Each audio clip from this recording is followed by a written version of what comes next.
The day I walked back into that stadium, I was worth more than the entire institution. The same track where they buried my name was now mine to do with as I pleased. The same people who stood in front of cameras 20 years ago and called me a fraud were now waiting outside my conference room, asking to be let in. I want you to understand something before I tell you this story. I did not come back to forgive anyone. I came back because the truth had been sitting in a filing cabinet for 20 years, and the only person who could pry that cabinet open was someone with enough money and enough will to tear the whole building down if necessary. That person turned out to be me, but I am getting ahead of myself. Because before I had any of that, I was just a kid from a working-class neighborhood who could run faster than anyone he had ever met, and who trusted the wrong people with everything he had. And the cost of that trust was not measured in days or months, it was measured in decades. So sit down. This is going to take a while. Let me take you back to the beginning. Not the beginning of the plan. That came much later, and calling it a plan is generous in those early years, when it was really more of a refusal to lie down. I want to take you back to the beginning of me, because none of what happened later makes any sense unless you understand what running meant to me before anyone tried to take it away. I grew up in a small city in Ohio, Canton, if the geography matters to you. My father worked at a distribution warehouse from 6 in the morning until 4 in the afternoon, 6 days a week for 31 years. He was not promoted once in those 31 years, and I do not say that to shame him.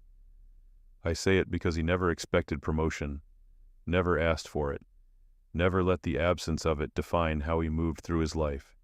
He showed up, he did the work. He came home with his hands smelling of cardboard and plastic wrap, ate dinner, watched the news, and went to bed. My mother cleaned offices at night. She had a regular route of 4 commercial buildings downtown that she serviced Monday through Saturday from 8 in the evening until 1 in the morning. On weekends, she sometimes took in alterations, hemming pants, fixing buttons, repairing zippers for neighbors who could not afford a tailor. She kept a sewing box on the kitchen table at all times, a large tin one with a flower pattern on the lid, and I can still hear the sound it made when she opened it. A soft metallic click, then the smell of thread and old fabric. We were not poor in the way that makes the news. We were poor in the quiet, invisible way that means you wear your shoes until the sole separates from the upper, and you fix it with electrical tape, and you hope nobody notices at school on Monday. I noticed that kind of thing. Kids always notice. By the time I was in middle school, I had developed a very precise radar for the small social signals that indicate economic standing, the brands on clothing, the kind of backpack, whether you buy lunch or bring it, whether you have field trip money without asking a teacher for help. I was on the wrong side of most of those signals, and I knew it. And I decided very early that the best response to that knowledge was not shame, but efficiency. I could not change the shoes, but I could be so fast by the time I got to the track that nobody was looking at my feet. I started running because I was fast, and being fast was free. You do not need equipment. You do not need a gym membership. You do not need coaching fees or registration costs or any of the other things that separate athletic talent from athletic opportunity in this country. All you need is a pair of legs and a surface to run on, and both of those I had at no cost whatsoever. The city park near our house had a path that circled a small lake, exactly 412 meters if you followed the outer edge. I know the precise measurement because I counted it, literally paced it out one Saturday morning when I was 12 years old, walking heel to toe around the entire loop with my arms extended for balance, counting steps and converting to distance with the formula I had looked up in the library the day before. I wanted to know how far I was running. I needed the data. Even then, even at 12, I was the kind of person who needed to know exactly where he stood. By the end of that first summer, I was running the 412-meter loop 4 times before breakfast. My mother would be asleep when I left. She had been cleaning offices until 1 in the morning, and my father would be in the kitchen with his coffee, watching the early news with the sound low. He never told me to come home, never asked where I was going. I think he understood something about what the running was for, even if I could not have explained it in words yet. I would be back by 6:30 with the particular clarity that comes from hard physical effort in cold morning air, and I would eat whatever was available, usually cereal, sometimes toast, and go to school feeling like I had already won something before the day had properly started. By the time I entered Crestview High School, the gym teacher, a stocky man named Mr. Barrington, who had once been a decent college sprinter himself, pulled me aside after my first physical education class and said something I have never forgotten. "Son," he said, squinting at the stopwatch he was holding as if it owed him an explanation, "either this thing is broken or you just ran the 451 seconds wearing jeans and a t-shirt." It was not broken. Barrington took me under his care for the next 2 years. He had no formal training in elite athletics, but he had enough practical knowledge and enough intellectual honesty to recognize both what I was capable of and the limits of what he could offer. He gave me what he had: basic sprint, mechanics, proper warm-up and recovery protocols, an understanding of how to structure interval training. And then he did something that I think about often because it was, without question, the most important act of mentorship I have ever received. He wrote letters, actual handwritten letters, on notebook paper, to 5 universities with competitive track programs. He described what he had seen. He described my progression, the times, the trajectory, the consistency. He made the argument in plain language that whoever was reading his letter was looking at an opportunity they would regret passing on. He addressed the envelopes, put stamps on them, and drove to the post office himself. 3 of the 5 universities never responded. 1 sent a form letter expressing interest, but no commitment. The 5th letter went to Westfield University in Pennsylvania, and that letter was read by a man who knew how to listen. Westfield offered me a full athletic scholarship when I was 17 years old. I was sitting in the kitchen when the letter arrived. My mother brought it in from the mailbox on a Wednesday afternoon in February. The envelope had the university's logo in the corner and was heavier than ordinary mail. She set it on the kitchen table in front of me and stood back with her arms crossed, watching me look at it. I turned it over once, as if there might be additional information on the back. Then I opened it. Full athletic scholarship covering tuition, housing, and a stipend for educational materials. I read the sentence twice to make sure I was reading it correctly. Then I read it a 3rd time. Then I set the letter on the table and pushed it toward my mother without saying anything, because I did not trust my voice. She read it and set it down very carefully, the way you set something down when you are afraid it might disappear if you move too quickly. Then she covered her face with both hands. The sound she made is not something I am going to describe, because some sounds are private. My father was at the warehouse that afternoon, and when he came home at 4:30 and read the letter, he turned away from us and stood at the kitchen window for a long time without speaking.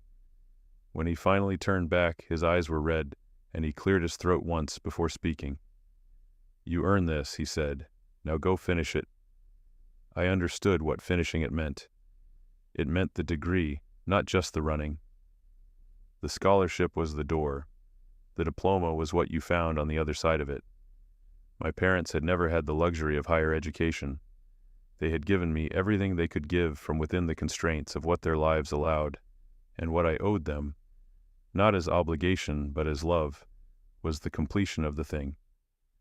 The running was the vehicle.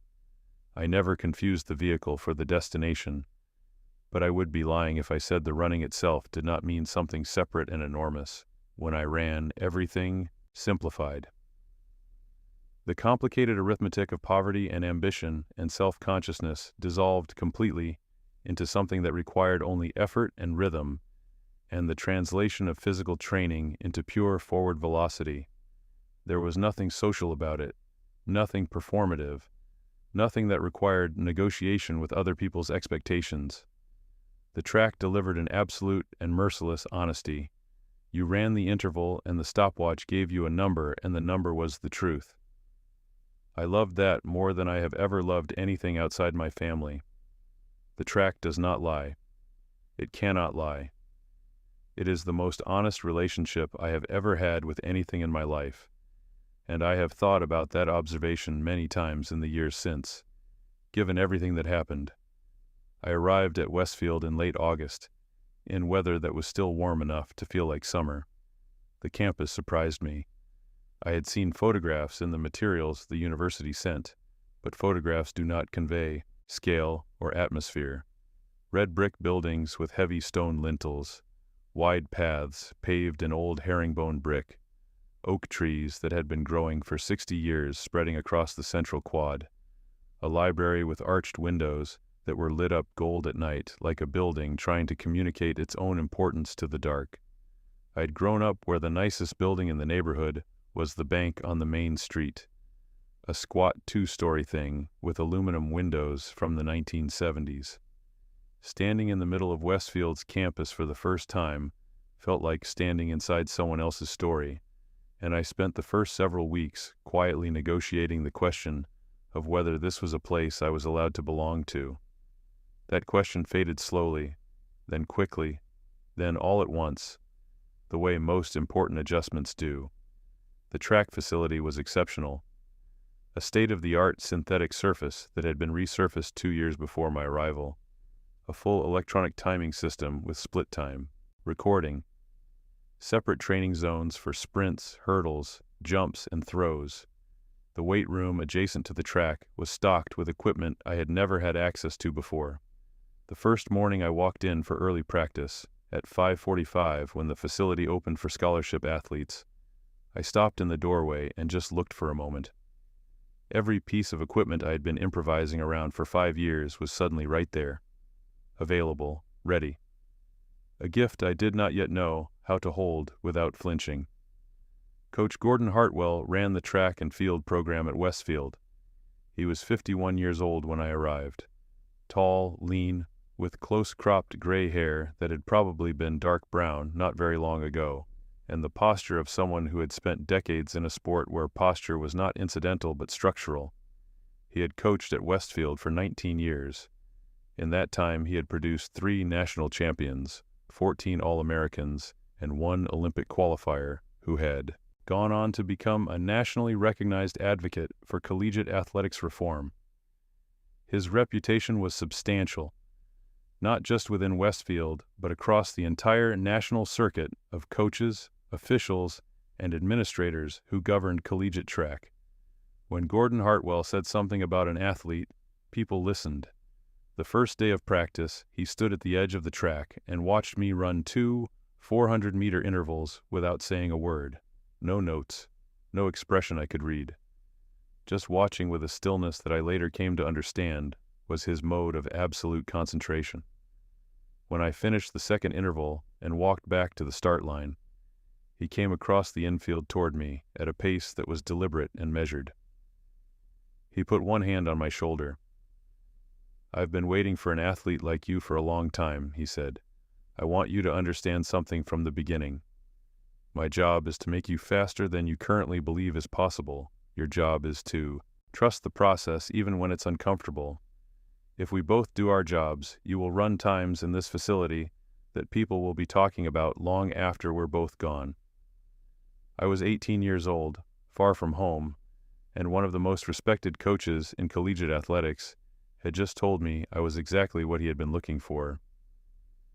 I want to be precise about what that meant to me, because it would be easy at this point in the story to frame it as naive, as the vulnerability that precedes the fall.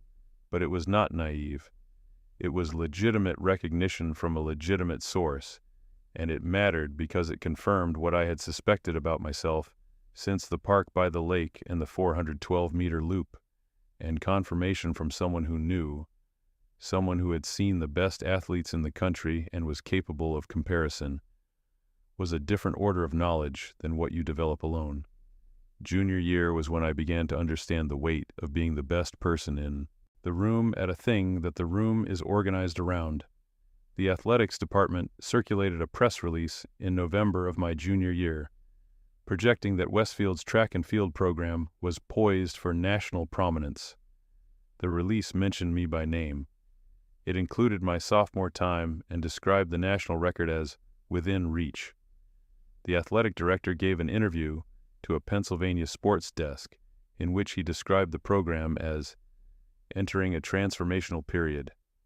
A sponsor meeting was arranged that I was not invited to, but that I was briefed on afterward by Hartwell.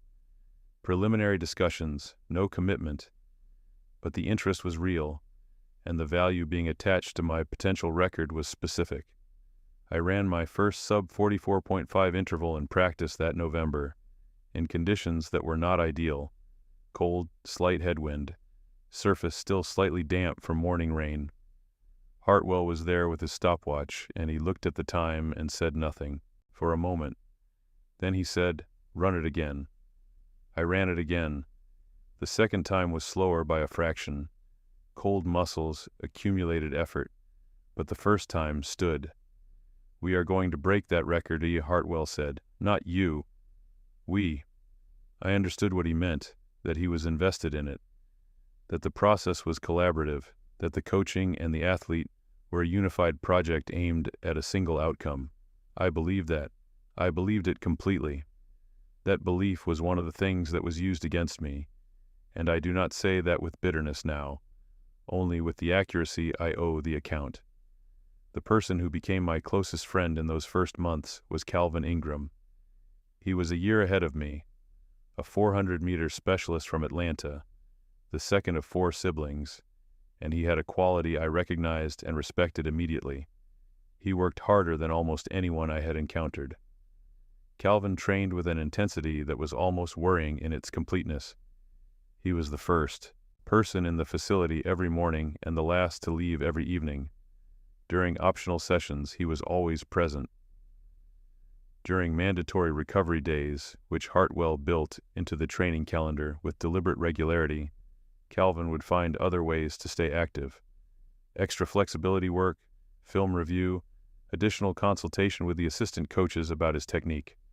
It was the work of someone who believed, genuinely and with his whole self, that effort was the only variable he could control, and so he maximized it. The problem, and this is the kind of problem that has no solution, only management, was that hard work, for all its virtue, cannot close a gap that is partly biological. Calvin was a very good athlete. He was consistently in the range of 46.5 to 47 seconds in the 400. That was competitive at the conference level and occasionally at the regional level. But it was not where I was operating, and no amount of work was going to change that particular fact, because I was operating somewhere different from most people, by virtue of physiology that had nothing to do with my choices. Calvin knew this. He knew it every time we ran side by side, and I pulled ahead in the final 80 meters as if I had a different gear available to me that he did not. He knew it every time a scout or selection official came to a meet and made careful, detailed notes while watching me race and then glance toward Calvin with the polite, assessing expression that means you are adequate and I appreciate you showing up. He knew it in the way that smart, hard-working people always know the gap between their effort and someone else's effortless superiority. Not bitterly at first, but with a kind of careful management of the knowledge, filing it away, trying not to let it alter the quality of the work. I want to be precise about something here, because precision about this matters for everything that came later. Calvin and I were genuinely friends, not teammates, not convenient cohabitants of the same athletic housing block, not people who smiled at each other in the weight room, actually friends. We had dinner together most nights in the athletic dining facility, staying long after the meal was finished, talking about everything from our families to our plans to the political arguments that were always in the air on a college campus. We watched race film together on Sunday afternoons, running and rerunning sequences of technique, analyzing what our competitors were doing with their arm carry or their stride frequency or their finish mechanics. He was funny in a dry, observational way that revealed more intelligence than he usually showed in public settings. He was loyal, the deliberate, chosen kind of loyal that matters more than the instinctive kind. I trusted him completely and without reservation. I told Calvin things I had not told anyone else at Westfield, about my family, also about the warehouse and the late-night office cleaning and the sewing box on the kitchen table, about the pressure of the scholarship, which was not presented as pressure by the university, but which I felt constantly in the background of every decision, every training session, every grade. This scholarship is the reason you are here, and this scholarship depends on your performance, and your performance must remain at a level that justifies the investment. I told Calvin about the quiet fear that lived underneath all of it, the specific, particular fear that something would go wrong in a way I could not control, and the entire structure would collapse, and my parents' sacrifice would be for nothing. Calvin listened to all of it. He told me about his own pressures, the family expectation, the siblings watching, the sense that his success or failure had implications beyond himself. We were, in that way, more similar than our times on the track suggested. That trust, offered freely and honestly over 3 years, was the thing that was later used against me. The betrayal was not impersonal. It was surgical. It was performed by someone who knew exactly where the most important things were, because I had shown him. But that was still more than a year away. In the meantime, the career was building with an arc that felt both earned and inevitable, in the way that only things feel when they are actually both. Freshman year, 3 conference wins, a second place at nationals, a time of 44.3 seconds in the 400 that was the fastest collegiate mark in the country that year. The track world took note. The University Athletics Administration took note in a different way, the kind of note that involves budget projections and sponsorship conversations and stadium capacity assessments. I was not thinking about any of that. I was thinking about the 44 flat barrier, which felt close enough to touch. Sophomore year, the conference title and the national championship, 44.1. Hartwell called me into his office the morning after nationals and said, "We're going to break the national record before you graduate. I want you to hear that from me so you understand the program we're building." The national record was 43.61, 11 years old, set by a man who had gone on to the Olympics. The gap between my best time and that record was less than half a second. In the 400 meters, half a second is an enormous distance and also, for certain athletes, under certain conditions, a completely surmountable one. The university began organizing around that possibility. A major sportswear company initiated preliminary partnership discussions with the athletics department. Stadium expansion planning, which had been theoretically on the table for years, suddenly acquired a timeline. Westfield's athletics department, which had been moderately well-funded and reasonably successful but not nationally prominent, was beginning to construct an identity around a potential record-breaking performance at the national championships in my senior year. I was the engine of all of that organization. I knew it in a peripheral way, but was not focused on it, because focus on the performance required the exclusion of everything that was not the performance. This is the paradox of athletic excellence at the highest level. The thing that makes you valuable to an institution requires you to maintain the kind of tunnel vision that prevents you from seeing what the institution is doing with your value. I was in the tunnel, and I did not know what was being arranged in the light outside. I need to tell you about the rector, because without understanding Dr. Leonard Fairchild, none of what happened makes any sense as a human story. It might make sense as a conspiracy or a crime, but the specific human texture of the betrayal, the particular shape of the cruelty, only emerges when you understand who he was and what he wanted. Leonard Fairchild had been appointed rector of Westfield University 3 years before my arrival. He came from corporate law, 22 years at a Philadelphia firm that specialized in institutional governance and contract disputes, and he had made the transition to university administration through a series of board appointments at various educational foundations where his combination of legal precision, political intelligence, and total comfort with the exercise of institutional power had attracted the notice of people who recruit university presidents. He was, in public, exactly what a university rector is supposed to be: articulate, measured, committed to the language of educational mission and institutional integrity. He gave excellent speeches. He shook hands with exactly the right pressure. He was the kind of person who made everyone in a room feel slightly scrutinized and slightly flattered simultaneously, which is a very useful skill for someone in his position.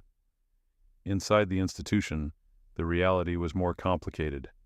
Fairchild operated on the fundamental premise that his interests and the university's interests were identical, and that any decision serving the former was therefore a decision serving the latter. This is a common institutional pathology, and it tends to produce a particular pattern of financial and administrative behavior that I have since encountered in many forms. Resources redirected toward priorities that serve the leadership rather than the mission. Oversight mechanisms gradually dismantled or subordinated.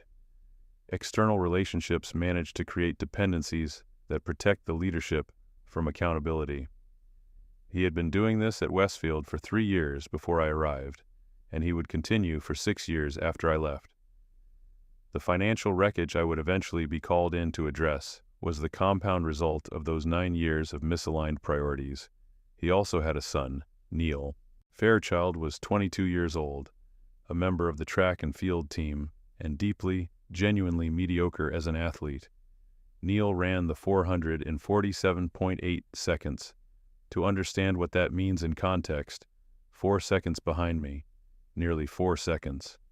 In the 400 meters, that is not a gap. It is a different category of participation. Neil would finish 4th or 5th in most conference meets, occasionally 3rd when the field was weak. He trained hard. He was dedicated. By all accounts, he genuinely loved the sport, and was not under any illusion about his own limitations relative to the top competitors.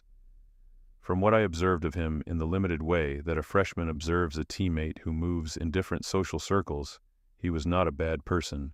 He was polite, respectful of the coaching staff, supportive of his teammates in the easy, uncomplicated way of someone who does not feel threatened by others' success. I want to be clear that I do not hold Neil Fairchild responsible for what his father did. I have thought about Neil's situation many times over the years, and what I conclude is that he was used by his father in a way that was, ultimately, its own form of harm. His titles and records were built on a foundation his father had cleared by force, and he did not know that. He gave interviews about his athletic career in the years that followed. I read a few of them during the rebuilding period, when they surfaced in the same searches that occasionally surfaced coverage of my case. And what I found was a young man who seemed to be working very hard to be grateful for opportunities that had been arranged for him, without quite understanding the arrangement. That is a specific kind of diminishment. You do not get to truly earn what you receive when the field has been rigged in your favor before you arrive. Neil Fairchild ran 400-meter races his entire career without ever knowing that the most important factor in his results was not his performance, but his father's interference with someone else's. That is not a comfortable thing to be, whether you know it or not. His father understood all of this perfectly and proceeded anyway. That is the specific character of what Leonard Fairchild did. He was willing to use his own son as a prop in a narrative he was constructing, without giving his son the full information required to make an informed choice about participation. He did not ask Neil whether he wanted to be the face of the program under those conditions. He simply arranged the conditions and placed Neil in front of them. That is a particular form of parental manipulation, dressed up as ambition, that I suspect Neil is still processing even now.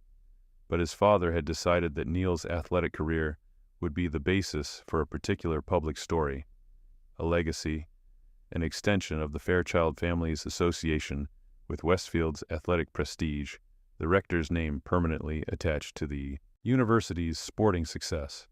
And as long as I was in the program, that story was impossible to tell.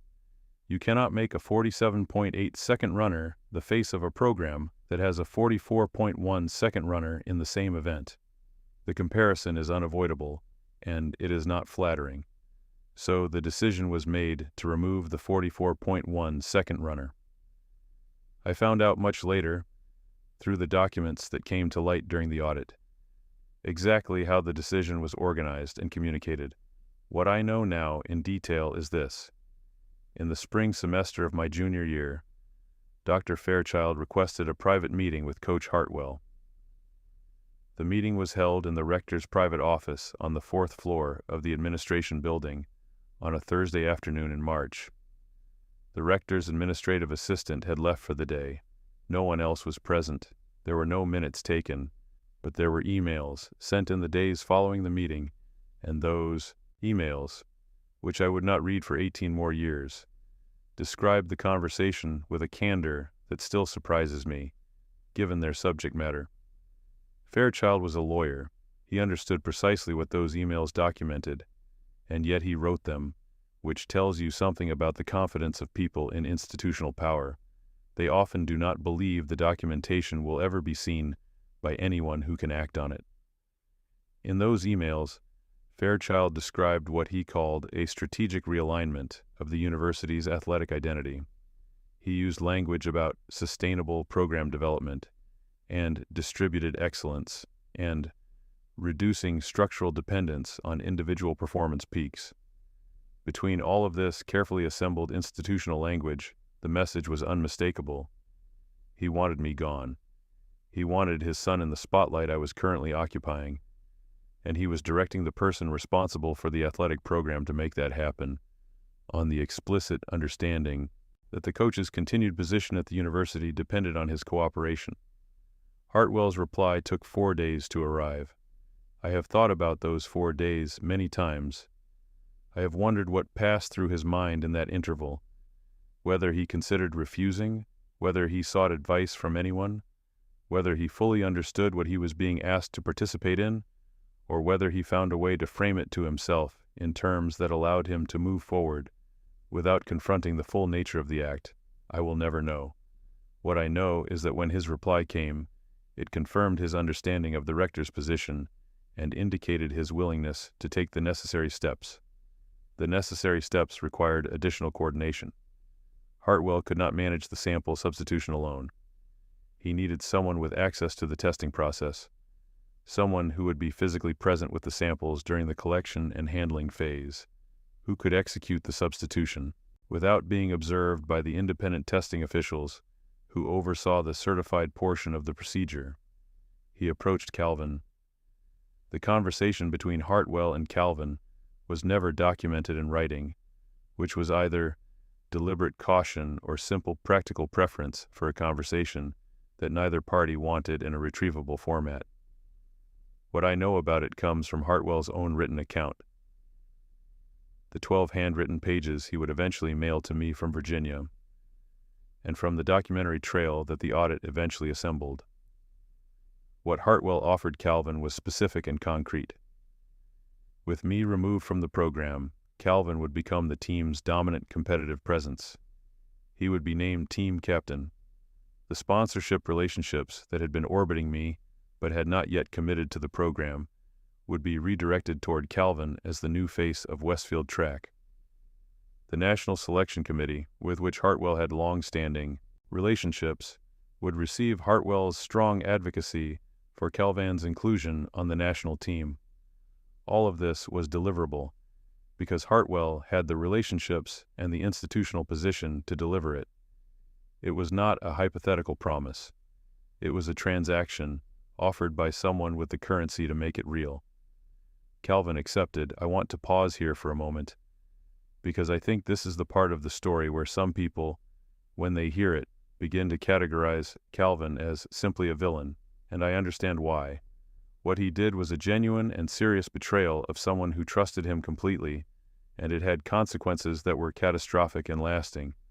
But I spent 20 years thinking about why he did it, and I do not think the answer is simple. Calvin had spent 3 years training harder than almost anyone on that team, producing excellent work, being a genuinely excellent athlete and an excellent person, and finishing second, always second, not because he was inadequate. He was far from inadequate, but because I was something that he was not, and no amount of his effort could change that arithmetic. There is a particular psychological weight to that kind of secondariness, especially for someone like Calvin, who had organized his identity so completely around the work. He had given everything he had, and it had not been enough, and he had watched it not be enough for 3 years while standing right next to me. And then someone came to him and offered to change the arithmetic. I am not excusing what he did. I am trying to understand it, because understanding it is the only thing that has ever made it possible for me to carry it without its weight, becoming the organizing principle of my entire life. The anti-doping testing session was held on a Tuesday morning in late April, 3 weeks before the national championships. The procedure for collegiate anti-doping testing at that time involved a certified testing official who oversaw sample collection and sealing, and a team of student administrators who handled the organizational components: numbering, labeling, sorting the sealed containers into the transport cooler, maintaining the chain of custody documentation. Calvin was assigned as one of 3 student administrators for our team's session. He was the one responsible for the cooler. I showed up at 8 in the morning, provided my sample, signed the documentation the testing official placed in front of me, and left at 8:12. Nothing about the process felt unusual. The official was professional and efficient. The paperwork was processed in front of me. The container was sealed and labeled in my presence. I went to my first class of the day without giving it another thought. In the window between the collection session ending and the transport vehicle arriving, a window of approximately 40 minutes, Calvin removed my container from the cooler. He replaced it with a container he had prepared in advance, one that had been provided to him by or through Hartwell's network, and that contained a sample showing elevated levels of a prohibited anabolic compound. He replaced the label. He adjusted the documentation. Then he went to practice. That was the entirety of the mechanism. 40 minutes, 1 container, 20 years. Put yourself in my position in those 40 minutes when it was happening. I was sitting in an economics lecture, taking notes on market equilibrium, with absolutely no knowledge that the most important sequence of events in my life was occurring in a refrigerated cooler in the athletics building 200 meters away. I was thinking about the national championships. I was thinking about the 43.61 record that I genuinely believed was within reach that season. I was thinking about calling my parents that weekend to tell them everything was on track. Put in the comments what you think you would have done if you'd known, because I have thought about this many times, what I would have done differently if I had been the kind of person who suspects rather than trusts, who verifies rather than believes. And the honest answer is that I do not know if being that kind of person would have helped, because the mechanism they chose was specifically designed to be invisible to the person being targeted. The vulnerability they exploited was not naivety. It was the ordinary trust of someone who had given 3 years of honest work and had no reason to believe the people closest to him were in the process of destroying him. I found out 8 days later. Coach Hartwell called me into his office on a Wednesday morning in early May. The office was bright with spring light coming through the window behind his desk. Clear, clean morning light that made everything look sharp and honest. He was standing when I entered. He told me to close the door. I closed it. "I have something very difficult to tell you," he said. His voice was controlled, the way voices are controlled when someone has rehearsed. He told me about the positive result, the prohibited substance, the disciplinary committee. He used careful language throughout, passive constructions, institutional phrases, the grammar of someone describing a situation they are not claiming responsibility for. The test results, the committee's procedures, the review process.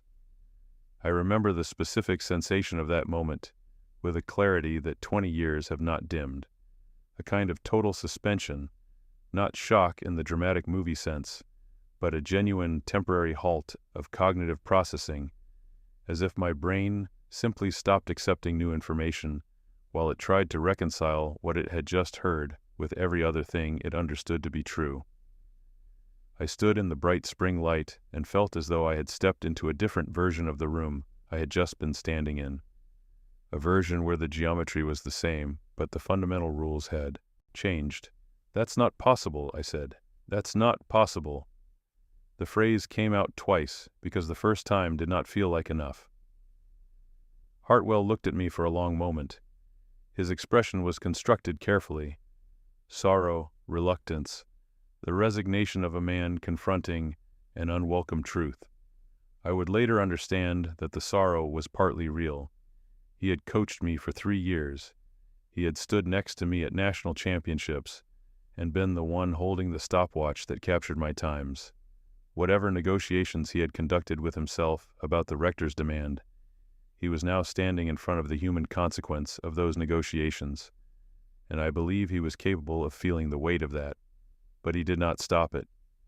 He had made his choice, and the machinery was running, and stopping it at this point would have required a different kind of courage than the kind he possessed.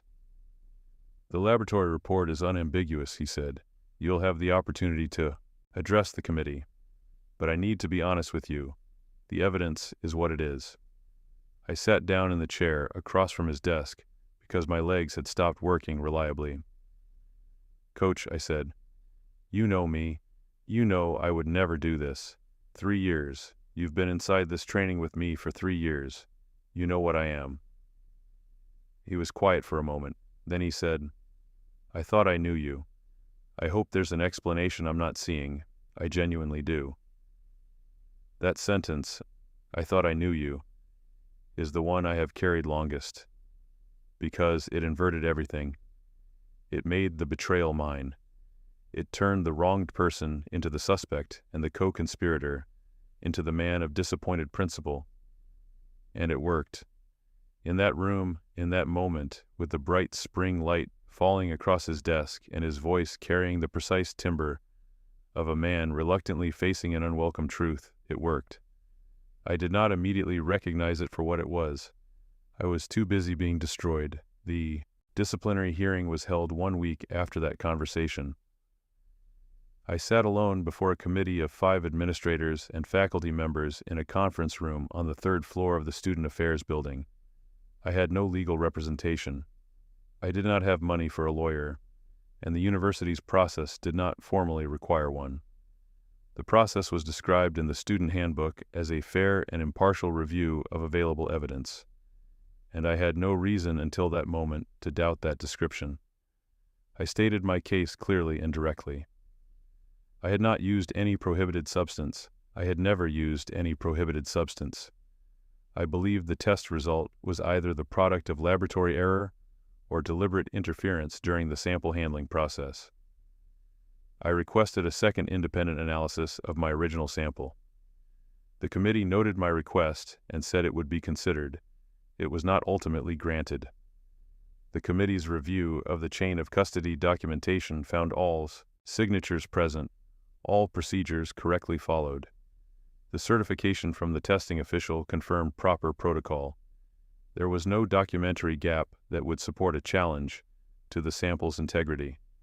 What the committee did not know, what nobody in that room knew except the people responsible for the substitution, was that the chain of custody was clean precisely because the substitution had been performed by someone with legitimate access to the samples during a legitimate window in the handling process, in a way that left no trace detectable by the procedures being used to verify integrity.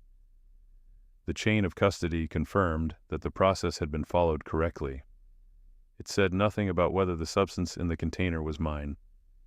Hartwell testified briefly. He stated that he had no evidence to offer beyond what the committee had already reviewed. He expressed his disappointment. He said he believed in the integrity of the testing process and that he could not in good conscience advocate for an exception to the established procedures. His language was impeccably institutional. Nothing he said was technically false. Nothing he said revealed anything. Calvin was called as a character witness. He was asked whether he had observed anything unusual during the sample administration process. He said no, without hesitation. He was asked whether he had any knowledge of, or observations about, the use of prohibited substances. He paused. I was watching him when he paused. He looked at the table for a moment, then looked up at the committee with an expression of careful, reluctant honesty. "I don't have specific knowledge of anything," he said, "but I'll be honest. In the weeks leading up to the championship, he seemed extremely focused on the record. Like breaking it was everything. I don't want to read too much into that. I just want to be fair and tell you what I observed." That was all. No accusation, no specificity, just the picture of a concerned friend trying to be honest, offering an observation that could support the inference the committee was already inclined toward. It was, in terms of its construction, a masterpiece of implication, and it was delivered by someone who had sat across from me at dinner 3 nights before and asked how I was feeling about the championship. The committee voted 4-1 to uphold the positive result. My scholarship was revoked effective the end of the semester. My athletic records from the past 2 seasons were expunged from the program's official records. I was banned from collegiate competition. And without the scholarship, I could not afford the following year's tuition, which meant the degree I had been 3 years into completing became inaccessible at the same moment. The media coverage arrived swiftly and without mercy. The regional sports desk ran the story the day after the university's announcement, with a headline calling me a disgraced track star. The story was picked up by 2 national sports publications within 24 hours. One of them ran a long feature on the phenomenon of scholarship athletes resorting to performance enhancement under competitive pressure, using me as the central example and noting, with a tone of measured regret, that my times, now described as being in quotation marks, achievements, implying the entire career was retrospectively suspect, had been remarkable enough that the temptation to augment them was at least understandable, if not excusable. The university's official statement noted that the institution took the integrity of its athletic program extremely seriously and that all procedures had been followed. Coach Hartwell's quoted statement described his deep disappointment and his commitment to holding athletes to the highest standards of conduct. Calvin gave a statement to the campus newspaper. 2 sentences: he was shocked and saddened and hoped his former teammate would take responsibility and find a way to move forward. I read that statement on my phone, standing in the parking lot outside my dormitory, about 10 minutes before I started packing. Neil Fairchild was named to the national team selection list 3 weeks later. His performance metrics did not meet the standard by which other athletes were selected, but the selection committee's deliberations were not public, and the announcement was framed as a recognition of his consistency and character. Calvin was named team captain. The university's athletics director gave an interview about the program's new leadership structure, describing the transition as a reflection of the kind of character and commitment we want to represent this program. The sportswear company's partnership discussions, which had been structured around my performance, were reframed around the program in general. The stadium expansion project continued. The machine kept running. I followed this at a distance in the first year through the campus newspaper's sports coverage, which I accessed online from the warehouse district of a different city. I am not proud of following it. There was nothing useful I could do with the information, and it cost me energy I could not afford. But I needed to understand the full shape of what had been built in the space I'd occupied, because understanding the shape of it was the first step toward eventually understanding how it might be dismantled. What I found was this: the plan had worked exactly as intended. The program had reorganized itself convincingly around the new narrative. Neil's times were reported in the campus paper, with language about steady improvement and leadership. Calvin's captaincy was treated in the coverage as a natural and deserved succession. There were no public questions about the circumstances of my departure. The disciplinary finding had provided the official explanation, and official explanations, when they come with institutional weight and documentary support, tend to fill the available space entirely, leaving no natural opening for alternative accounts. I closed the browser and went back to work. The reading continued in the evenings. I went through everything I could access about financial distress, institutional governance, accounting, and the mechanics of corporate control. By the end of the first year at the warehouse, I had read more serious material on those subjects than most students complete in a 2-year master's program. The reading was not random, it was systematic, organized around the specific question of how institutions hide what they do not want visible, and how that hidden material eventually surfaces. I was building a framework. I did not know yet what I would eventually use it for, but I was building it. I drove back to Ohio in late May. The car I was driving had a cooling system issue that required me to stop 3 times over 200 miles to let the engine cool down. I sat on the shoulder of the interstate during those stops and watched the traffic pass and did not think about much. I was in a particular kind of numb that I later came to understand is not the absence of feeling, but the presence of too much of it, in a density that the ordinary mechanisms of emotional processing cannot handle, so the system roots around it and leaves you with a surface calm that is not calm at all, but simply the outside of something too heavy to carry visibly. I parked outside my parents' house at 9:30 in the evening. The house was lit up. They had been waiting, which I knew because I had called from a rest stop to say I was on my way. I sat in the car for about 15 minutes before going inside.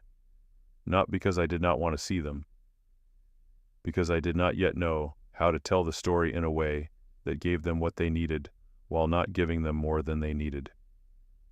My parents were not people who managed ambiguity well. They managed hard information well. I needed to give them the hard information in a form they could use. I sat down at the kitchen table. My father was at the head of the table where he always sat. My mother was beside him. I told them everything. The hearing, the committee, the votes, the scholarship revocation, the records expunged. I told them about the sample testing and the fact that the result was false and that I had no proof, but that I knew. I told them about Calvin. I told them about Hartwell. My mother's face went through a sequence of expressions that I have never seen her face make before or since, and at the end of the sequence she looked not destroyed but furious, a controlled, quiet, very specific fury that I recognized as the emotion she held when something had been done to her family that she could not fix. My father listened without changing his expression at all, the way he always listened to important information, processing it entirely internally. When I finished, the kitchen was quiet for a long moment. The sewing box was on the counter behind my mother, where it always sat, and the small kitchen clock above the stove marked the seconds with its soft ticking. My father said, "Do you know who did it?" I told him I had strong suspicions. I told him I had no proof. He was quiet for another moment. "Then you can't do anything right now," he said, "so you need to figure out what you can do." My mother reached across the table and put her hand over mine and did not say anything. That was enough. That was exactly what I needed. I slept in my childhood room that night, with the county championship ribbons still on the wall and the poster of the Olympics on the back of the door. I lay awake for a long time and looked at the ceiling and tried to find, somewhere in the darkness of that room, the shape of a way forward.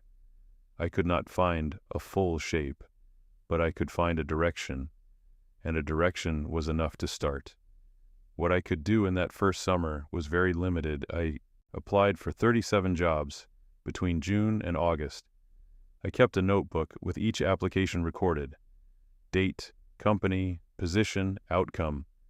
I had filled half the notebook by the end of August. 34 rejections, 2 positions that reached the interview stage and then withdrew after background checks surfaced the publicly documented doping case. 1 radio silence. My incomplete degree disqualified me from most positions that required a diploma. My athletic background, which might otherwise have been an asset, the discipline, the performance history, the team coordination, was now a liability because the dominant public record associated with my athletic career was the violation. I applied for 37 jobs between June and August.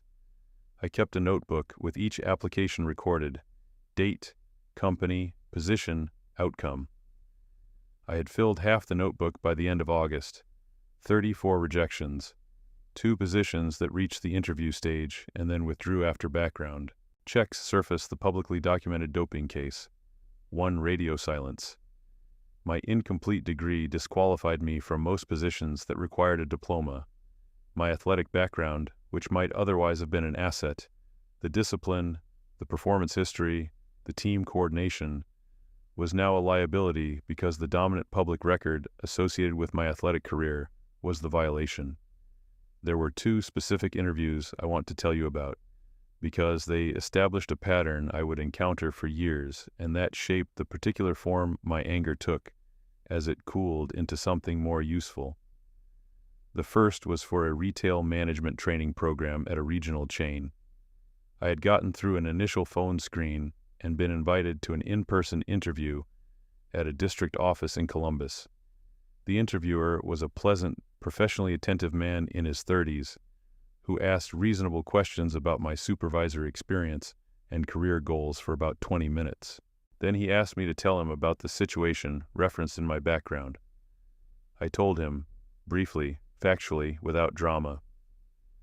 I said the finding had been incorrect and that I had exhausted the available appeal mechanisms without success. He nodded. He thanked me for my time and said they would be in touch. They were not.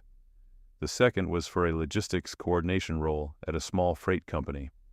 The owner interviewed me himself, a direct man who did not pretend to have a formal process. He looked at my application for about 30 seconds, then looked at me. "You the kid from Westfield?" he said. I confirmed that I was.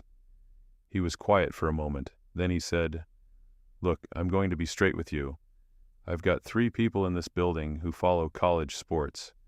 If I hire someone who was on the front page of the sports section for doping, I'm going to have conversations I don't need." He was not unkind about it. He was simply accurate about his constraints, and I found, unexpectedly, that I respected the honesty more than I had expected to. "If it had been something else on your record," he added, "I'd probably hire you right now. You look like someone who works." He stood up and shook my hand. That interview stayed with me for a long time. Not because of what it cost me 1 job among many, but because of the specific clarity of the mechanism. The record was doing what records do, preventing the person it described from moving past what was recorded. The record was false, but falseness without documentation is indistinguishable from truth to anyone who reads the record. The only way to make falseness distinguishable is to change what the record says, and the only way to change what the record says is to get to the place where you have enough standing to force the correction. And getting to that place requires the kind of time and resources and positioning that are not available at 21 years old, broke, and carrying a publicly documented doping violation. The logic was iron. The only available response was patience and the construction of a position that could eventually break it. I could not see the full shape of that construction at 21, but the direction was clear. I want to tell you about the evenings in the warehouse period, because those evenings were doing something that I did not fully understand at the time. I have since read accounts by other people who went through periods of sustained difficulty. Not necessarily the same kind, but the kind where external options are severely limited and the only available action is internal. And what I recognize in those accounts is the thing I was doing in those evenings without knowing I was doing it. I was converting grief into architecture. The grief was real, it was ongoing, it was not something I could resolve or eliminate. But I was refusing to let it be purely consumptive. I was letting it produce something, not through any conscious strategy. I was 21 years old. I had no strategy yet. But through the combination of the reading and the pattern recognition and the specific discipline of someone who had spent 9 years organizing his days around a performance objective, who now needed a different performance objective, and was in the process of identifying it. The warehouse also taught me something about organizational behavior that I later recognized as the foundation of my professional method. The company I worked for, a mid-sized regional distribution operation, was in perpetual near crisis that its management disguised with operational confidence. I could see the disguise because I had no stake in believing it. I had no career investment in the official narrative of the company's stability. I came in, I did my job, and I observed. And what I observed over 16 months was the complete anatomy of institutional self-deception. The management making projections they knew were optimistic, the vendors being managed with relationships instead of payments, the month-end financial anxiety that leaked through every interaction at the supervisory level, the gap between the public story of the company's health and the private reality that the numbers told, if you knew how to read them. That gap, between the presented surface and the operational reality, became the organizing concept of the professional life I was about to build. Every institution has that gap. Understanding it is the prerequisite for understanding the institution at all. And the larger the gap, the more completely the institution's leadership is invested in maintaining the surface, which means the more resistant they are to the truth of their actual situation, which is exactly the moment when an outside voice with the right combination of access and analytical precision can change things. I did not formulate it in those terms at 21, but I was gathering the raw material. By September, I was working at a warehouse distribution center, not the same warehouse my father had worked at, but in the same industry, doing the same kind of work. This is not a metaphor about cycles or fate. It was simply where the available jobs were, and I took one. I operated a scanning station for the first 4 months, processing incoming packages against manifests and flagging discrepancies. I was promoted to shift lead in February when the previous lead accepted a position at another company. The promotion added 40 cents per hour and 17 direct reports.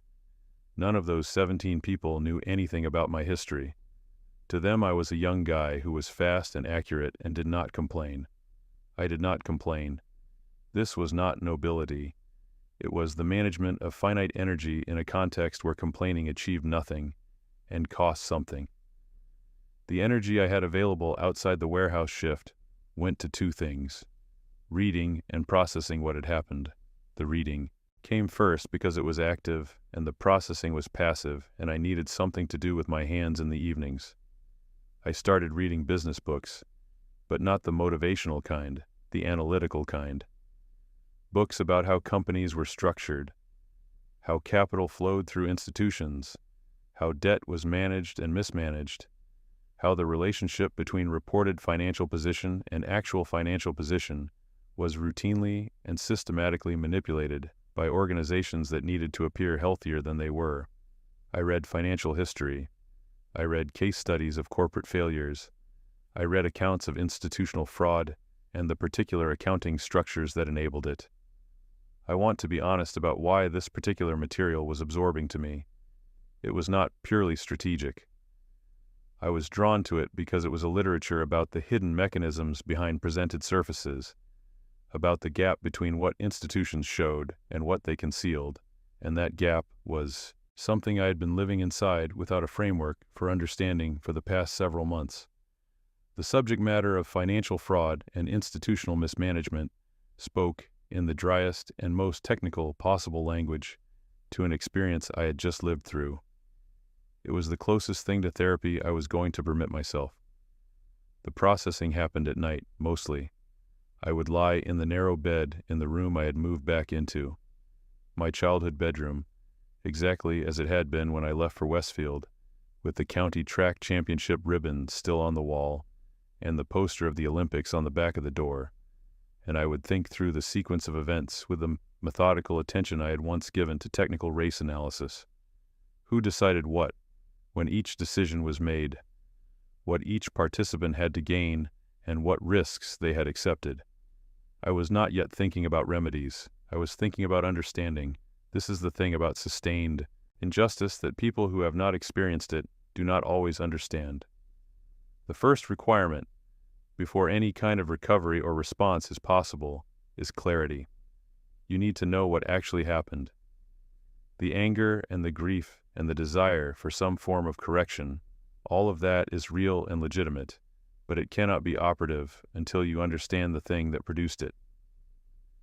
I spent the better part of a year getting to clarity about Westfield, and the clarity, when it arrived, was cold and precise, and in some ways more difficult to carry than the confusion had been, because confusion offers a certain protection, the possibility that you have misunderstood something, that the situation is less terrible than it appears, and clarity removes that protection permanently. My second job came through a local job board in Cleveland in the spring, 14 months after the warehouse, an administrative assistant position at a small accounting firm. I applied with what I had: 1 year of operational supervisory experience, a partially completed business degree, and the ability to articulate clearly why the degree was incomplete. The managing partner, a compact, precise man named Alan Eastwood, interviewed me for 45 minutes. He asked about the warehouse. He asked about the degree interruption.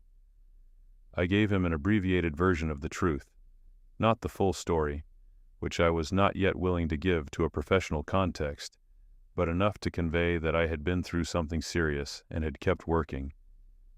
He offered me the position 3 days after the interview at a salary that was modestly but meaningfully better than the warehouse. Alan Eastwood was 53 years old when I started working for him, and he had the particular intellectual quality of someone who had spent nearly 3 decades looking at financial statements with the specific purpose of finding what they were trying to hide. His firm specialized in distressed businesses, companies near insolvency that needed help restructuring their finances and renegotiating their debts. This work required a combination of analytical skill, psychological insight, and a willingness to sit with organizational complexity long enough to understand it, rather than reducing it to a manageable but incorrect simplification. Most financial professionals I have since encountered do not have the patience for that sitting. Alan had it in abundance. Within 3 months of my arrival at the firm, he began assigning me work beyond administrative duties: financial statement reviews, comparative models, discrepancy identification between reported positions, and operational realities. I worked on these assignments in the evenings and on weekends, producing outputs that he reviewed in detail and returned with handwritten notes in the margins. Specific, technical, often questioning the assumptions I had made rather than the conclusions I had reached. Those margin notes were the most valuable instruction I received in the years between Westfield and building my own practice. "You see the gaps," he told me about 8 months in. We were sitting at the conference table in the firm's small back room, reviewing documents for a manufacturing company that was approaching bankruptcy. I had identified a set of intercompany transfers that described the management's extraction of value from the operating business into a related entity they personally controlled, a pattern that was invisible if you looked at either entity's statements individually, but unmistakable when you looked at the relationship between them. Most people try to understand the numbers on their own terms. You look at the numbers and ask what behavior produced them. That's a genuinely different analytical posture. I told him I'd learned it at a warehouse. He removed his reading glasses and looked at me over them with a particular expression. "Explain that," he said. So I did, not the full story. Not Westfield, not the sabotage, but the observation about the warehouse's financial behavior, the way I had identified the management's extraction of value by reading the rhythm of invoice payments and vendor relationships, and the anxiety pattern of the operations manager at month end. He listened carefully. When I finished, he said, "That is a more sophisticated piece of analysis than most people with advanced degrees in finance produce on their first assignment." He paused. "Why are you working as an administrative assistant?" I told him I was working on it. He gave me time. That was, in retrospect, the most significant thing Alan Eastwood did for me professionally. He gave me time, in the sense that he did not require me to be more than I was at each point, while consistently offering me access to work that required me to become more. He did not manage my development. He simply placed better and more complex material in front of me and watched what I did with it. I worked for him for 4 years. During that time, I completed my business administration degree through evening and weekend courses at a local university. 3 years to finish what should have been 1 final year, given the credit transfer process and the scheduling constraints. I passed the CPA examination on the second attempt.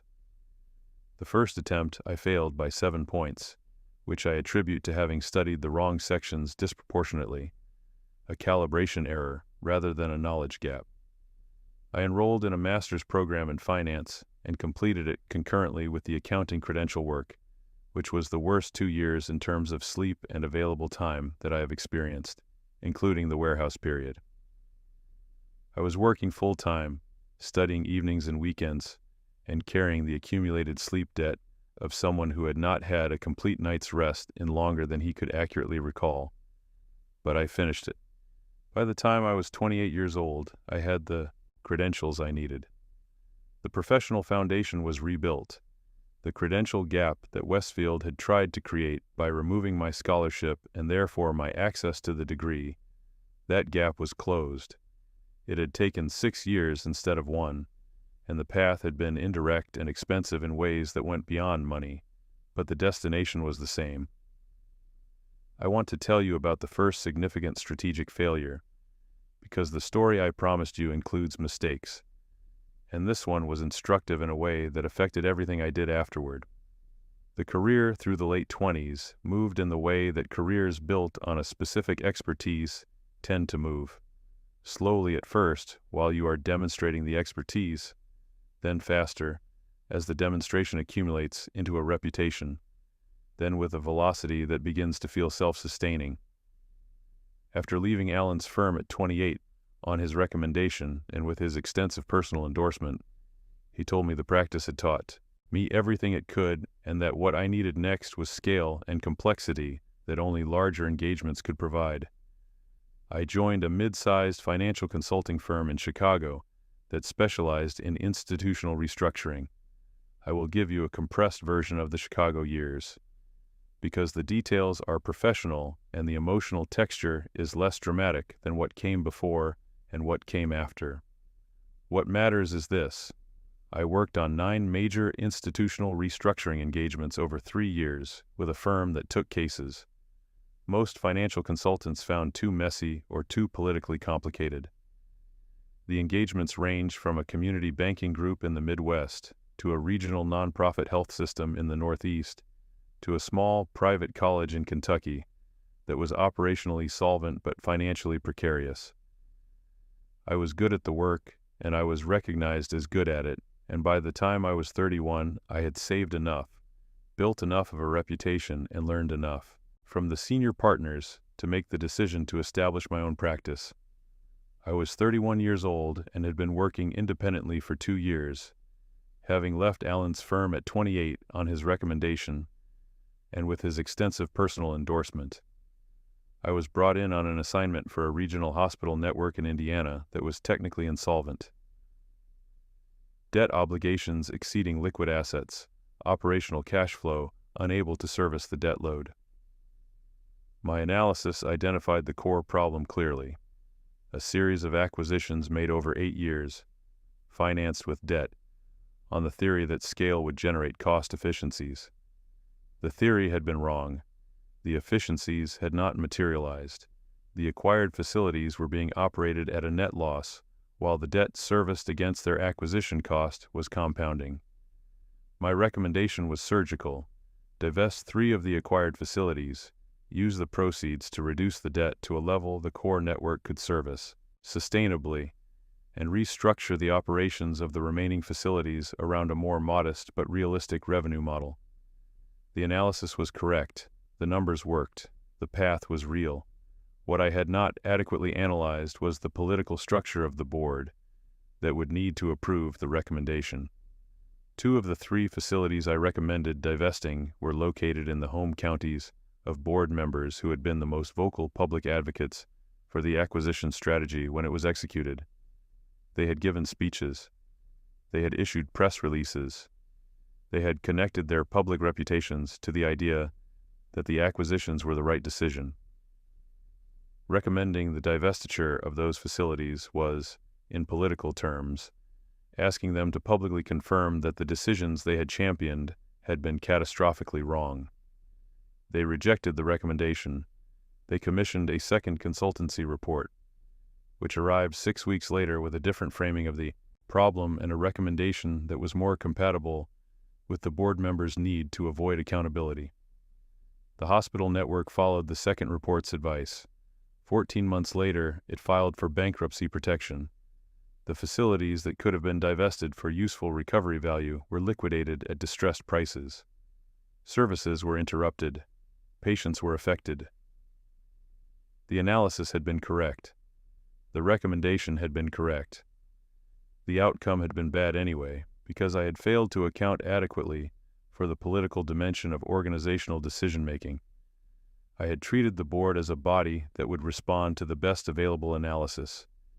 It was, in fact, a body that responded to the interests of its members, and those interests were not aligned with the best available analysis. I spent 6 weeks after that engagement working through what had gone wrong, not in a punitive, self-castigating way. That mode of reflection is useful for about 2 days before it becomes unproductive, but analytically. What assumption had I made that turned out to be false? The assumption was that rational analysis, clearly presented, would be sufficient to override the personal interests of the people making the decision. That assumption was wrong, and the reason it was wrong was not that people are irrational. It was that they are rational in service of their actual interests, which are often not identical to the stated institutional interest. I had been solving for the institution's interest without mapping the decision-maker's personal interests. This mistake shaped every engagement I took after it. From that point forward, before I developed any analytical recommendation, I built a complete map of the political and personal interest structure of the decision-making body. Who had the most to gain from which outcomes? Who had the most to lose? Where the personal and institutional interests aligned and where they diverged? What could be done to align them, or, when they could not be aligned, who had the authority to override the divergence? That political mapping became as much a part of my analytical method as the financial modeling, and it significantly improved my success rate on complex institutional assignments. It also, I realized much later, was exactly what I should have been doing when analyzing what had been done to me at Westfield. The sabotage had worked precisely because the decision-maker's personal interests had been engaged in a way that produced institutional behavior that served those interests at the expense of the institution's stated values. Understanding that mechanism was the key to understanding how it could be undone. The career through my mid-30s moved in the way careers do when you are both technically capable and willing to take on the cases that other consultants avoid. I had established an independent practice organized around one specific mandate: institutions in deep financial distress where the leadership's own decisions were the primary cause of the distress, and where investigating those decisions was a prerequisite for any genuine recovery. This is not a broad practice mandate. It limits the available market significantly, but it creates a very precise reputation, and that reputation turns out to attract exactly the right clients. Sophisticated creditors and governance bodies who need someone willing to look at uncomfortable truths. The engagement that expanded my reputation beyond the specialist niche was a restructuring assignment for a mid-size private university endowment in the Northeast that had been defrauded by a portfolio manager over a 6-year period. The fraud was technically sophisticated. It involved a combination of manufactured trading records, fictitious third-party verification, and a reporting structure designed to pass the surface-level review conducted by 2 previous external auditors without triggering deeper examination. I found it in 11 weeks, which was faster than anyone had believed possible given the complexity.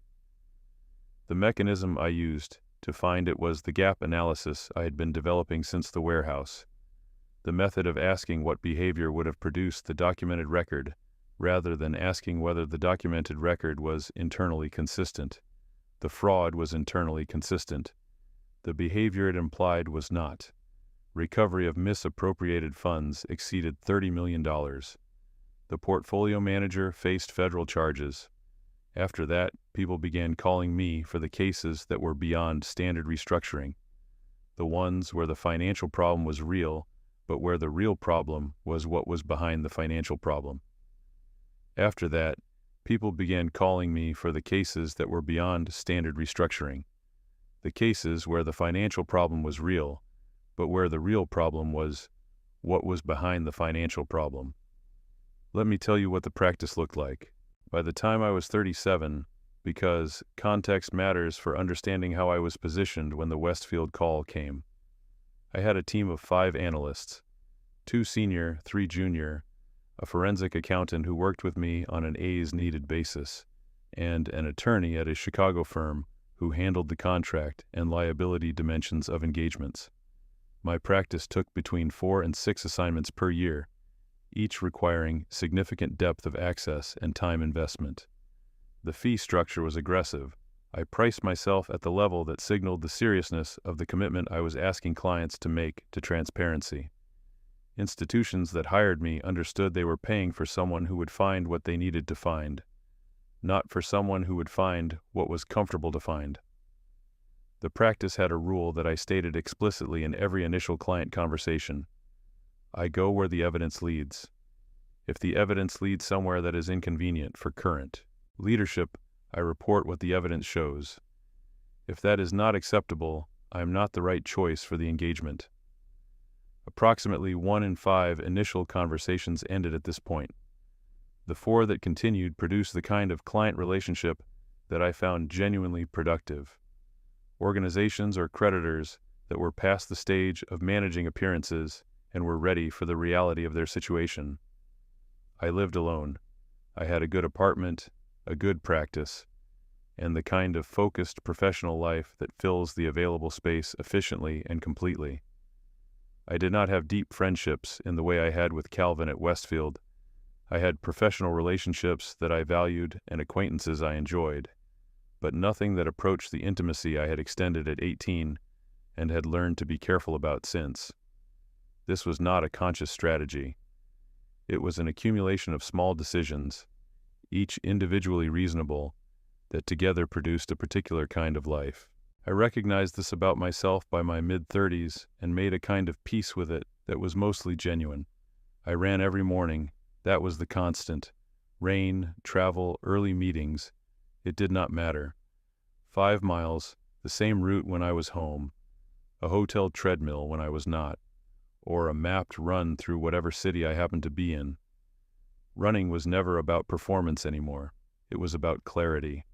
The specific cognitive state that follows sustained physical effort, the way the mind quiets and then organizes, was the most reliable tool I had for working through complex problems.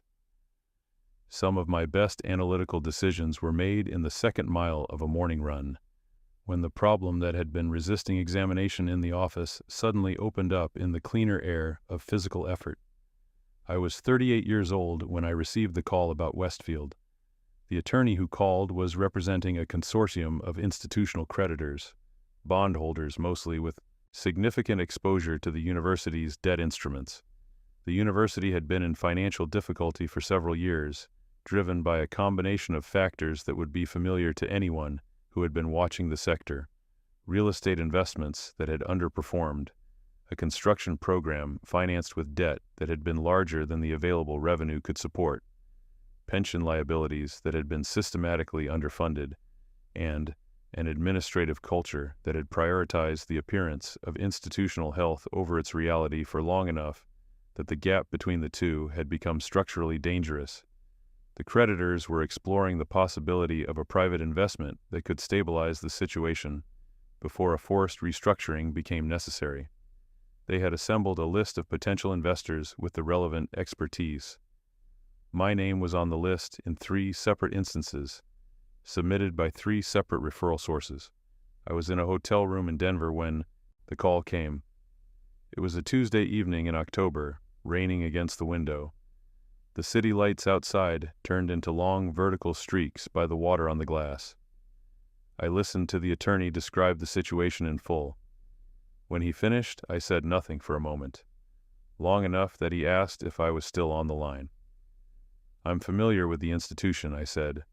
"Send me the preliminary financial disclosure." I spent 3 days with that disclosure before making any further contact. I read it with the full method. Not just the numbers, but the behavior behind the numbers. The story the financial record was telling about how decisions had been made over time. The picture was bad in a comprehensive way.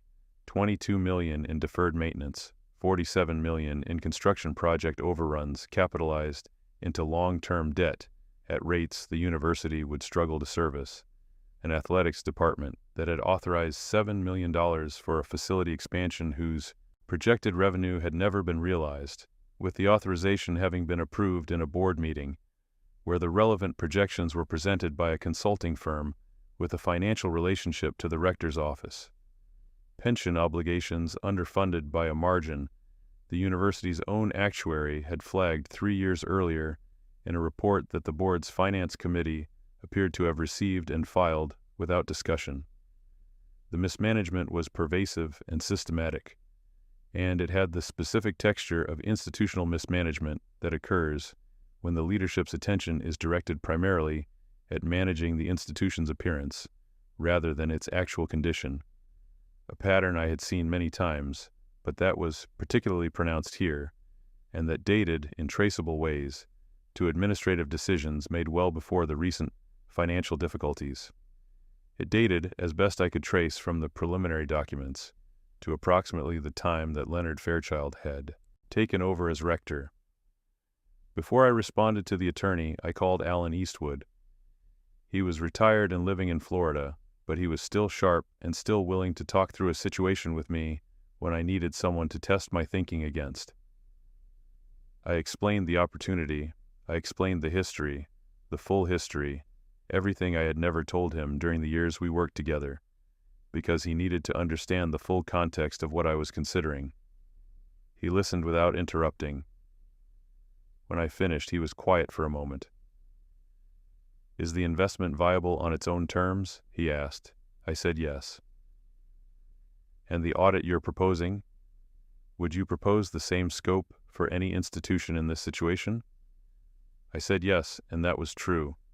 The scope I was going to require was exactly what I would require for any institution of this complexity and this history of opacity. It was not designed to find something specific. It was designed to find everything. "Then do it the right way," he said. "If what you think there is actually there, you'll find it. But let the investigation be what it needs to be, not what you want it to be." That was the clearest possible articulation of the principle I had already arrived at independently. The business case needed to stand on its own. The audit needed to be genuinely rigorous, and whatever was in those records would surface or not surface on its own merits. If I went in looking for a specific thing, I would either find only that thing or confirm only that thing, and in either case the investigation would be compromised by the intention behind it. I called the attorney back the following morning and said I was interested. The negotiation of terms took 6 weeks. The university's board of trustees pushed back on the audit scope 3 separate times. Each time I declined to modify it. My position was stated the same way in each conversation. The scope of the audit was not a negotiating point because it was the analytical foundation of the investment. A prospective investor in a complex institutional situation required complete access to financial and administrative records in order to assess the actual condition of the institution, the condition that existed beneath the presented condition, which was clearly not identical to it. Without complete access, the investment could not be responsibly made. There was no negotiation on that point, not because I was being unreasonable, but because it was true. The board accepted the terms because they had no viable alternative. The university was 3 months from a forced restructuring that would have been significantly more disruptive and far less favorable to the institution's long-term survival. Even the board members who were clearly uncomfortable with the audit scope, and there were 3 of them who I eventually identified as having direct personal exposure to the decisions that full transparency would illuminate. Even they understood that the alternative to cooperation was worse. The terms were signed in early January. I moved the team into Westfield the following week. I brought 7 analysts and 2 independent forensic accountants. The first 8 weeks produced what I had expected from the preliminary documents. a thorough, well-documented map of the financial mismanagement across every major category. The real estate investment failures, the construction overruns, the pension underfunding, the athletics department expenditures. All of it was consistent with what the preliminary documents had suggested. All of it was more fully documented once we had access to the complete record, and all of it was the kind of institutional financial failure that results from leadership prioritizing optics over substance across an extended period. In the 9th week, an analyst on my team named Paige Callahan flagged something. Paige had joined my team 2 years earlier from a financial forensics practice in New York, and she had a specific talent that I have rarely encountered to the same degree. She could identify the shape of something missing. Most analysts look at a document set and assess what it contains. Paige looked at document sets and assessed the architecture, what should be there, based on what was present and where the gaps were. It was the same gap analysis method I had developed from the warehouse and from Alan's training, but she executed it with a precision and speed that still impresses me. She flagged a set of payment authorizations from the athletics department, dating to approximately 20 years earlier. 7 separate transactions, each between $2,000 and $8,000 over a period of 4 months, processed through a discretionary operations account. The transactions had been authorized. The paperwork was signed. But the vendor information for each transaction was absent or minimal. A company name with no address, no tax identification number, no corresponding contract in the vendor file. The discretionary account through which the payments had been processed had been closed approximately 2 months after the last payment. The total amount was $31,000.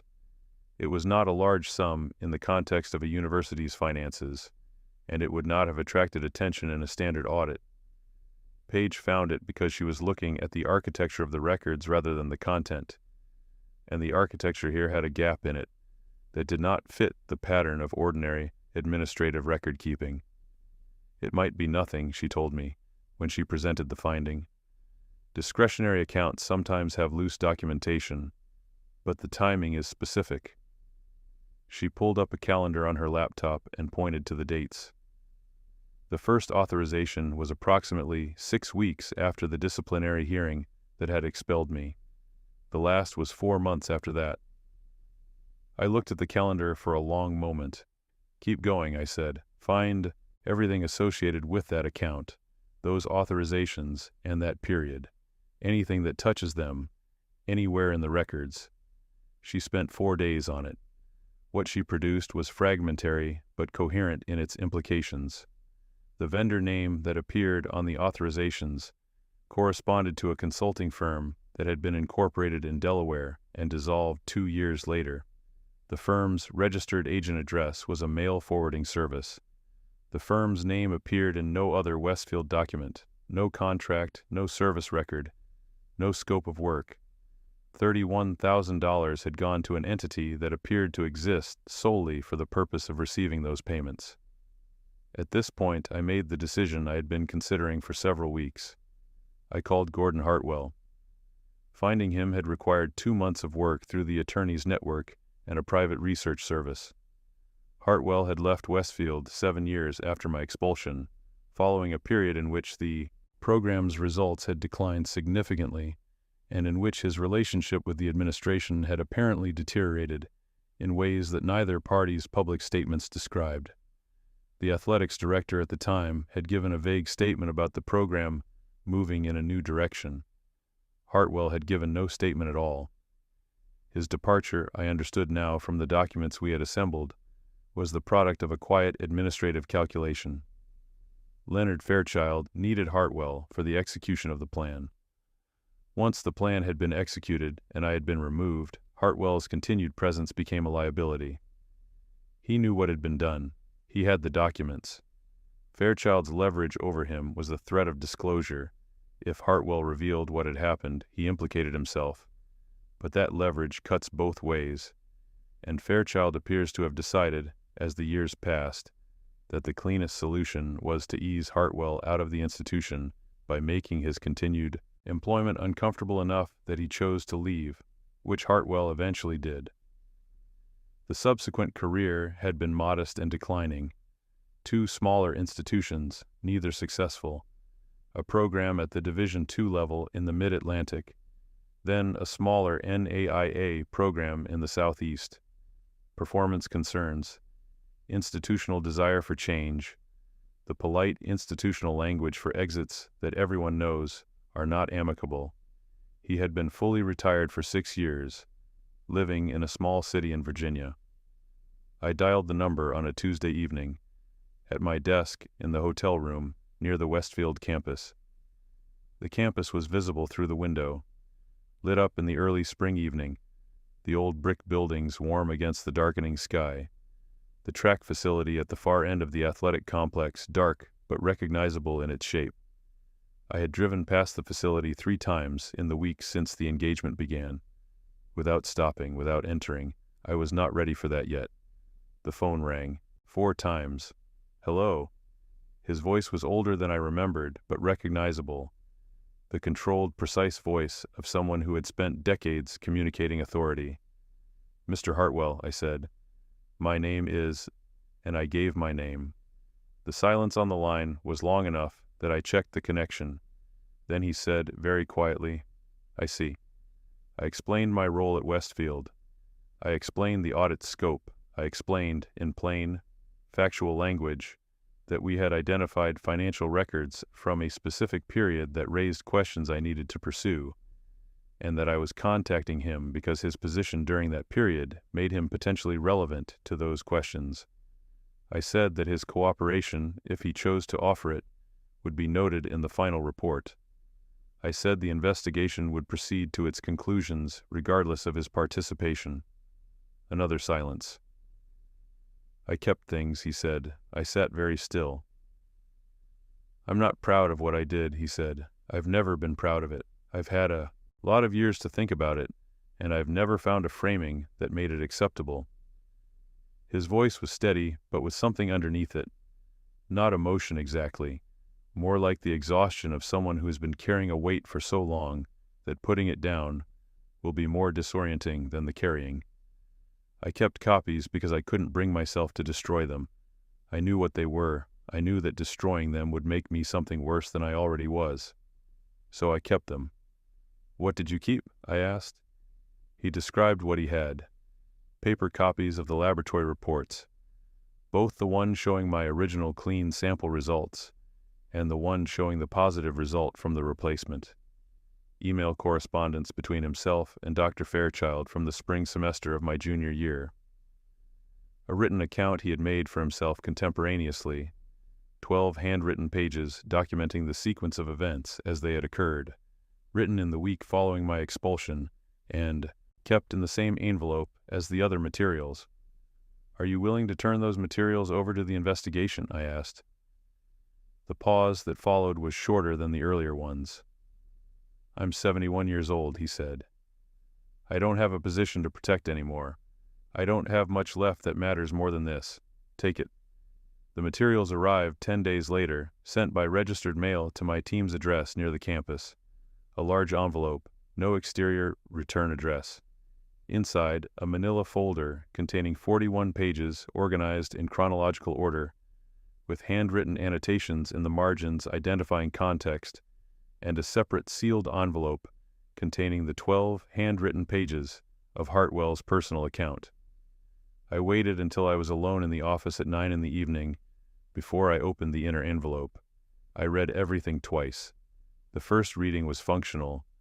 I was processing information, building the factual timeline, cross-referencing what the documents said against what I already knew from the audit records and from my own recollections of the events. The second reading was something else. It was the reading you do when you are not looking for information anymore, but for confirmation of something you have carried as a conviction without proof for 20 years. And the confirmation is real, and it is thorough, and it leaves nothing ambiguous. The emails were direct. Fairchild's language was institutional in form, but unmistakable in content. The pressure he applied to Hartwell was explicit. Change the situation or change your position.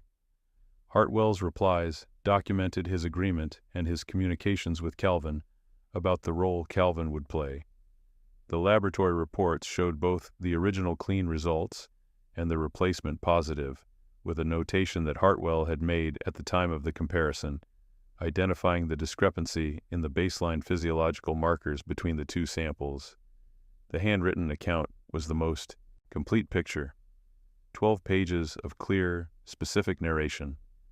The first conversation with Fairchild, the 4 days before he responded, the exchange with Calvin, the technical details of how the sample substitution had been organized and executed, the testimony preparation, the hearing, and then the final entry, a single paragraph written the week after my departure from Westfield, in which Hartwell described watching the news coverage of the case and feeling something he described as a kind of permanent damage to something in myself that I do not think I will recover.